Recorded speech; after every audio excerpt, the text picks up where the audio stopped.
26వ తారీఖు సాయంత్రం 5 గంటలకి మన ప్రియతమ నాయకులు ముఖ్యమంత్రి వర్యులు రేవంత్ రెడ్డి గారు జనజాతర సభ నారాయణఖేడ్ నియోజకవర్గం హైదరాబాద్ పార్లమెంట్ కాన్స్టిట్యున్సీలో ఇది ఒక ఫస్ట్ ప్రోగ్రామ్. ఈడికెళ్ళి శంకరామం పూరించడానికి రేపు సాయంత్రం 5 గంటలకి రేవంత్ రెడ్డి గారు వస్తున్నారు. ఈ బహిరంగ సభకి సుమారుగా 50 నుంచి 75 వేల మధ్యలో మొబిలైజేషన్ అవుతుంది. 3 నియోజకవర్గాల నుంచి అందోల్, జైరాబాద్, నారాయణఖేడ్ నుంచి. దీంతో ఒక మెసేజ్ ఇవ్వడం ఏంటంటే జైరాబాద్ పార్లమెంట్లో సురేష్ షెట్కర్ గారు గెలుపు ఖాయమైంది అనేది ఒకటి ఆల్రెడీ పబ్లిక్లో ఉన్నది.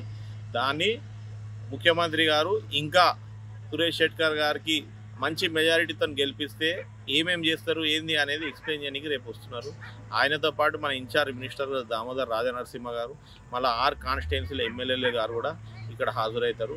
ఇది ఒక పెద్ద మీటింగ్ అని కాకుండా కార్యకర్తలకు ఇంటరాక్షన్ ఇచ్చి ఒక ముఖ్యమంత్రి గారిని కలవడంతో వాళ్ళకు కూడా ఒక స్ఫూర్తి, ఒక ఉత్సాహం వస్తుందని చెప్పి ఇది రేపు ఈరోజు పెట్టడం జరిగింది. ఫస్ట్ నారాయణఖేడ్ నియోజకవర్గంలో పెట్టడానికి కారణం కూడా ఎందుకంటే మన సురేష్ షెట్కర్ గారి నారాయణఖేడ్ ప్రాపర్ వాసి కాబట్టి నారాయణఖేడ్ నియోజకవర్గంకి వెళ్ళి పెడదామని చెప్పి ఈడికెళ్ళి స్టార్ట్ చేస్తూ రేపు పెద్ద ఎత్తున మొబిలైజేషన్ ప్రోగ్రాం విజయవంతం చేయాలని కోరుకుంటూ మీకు అందరికి కూడా సెలవు తీసుకుంటాం.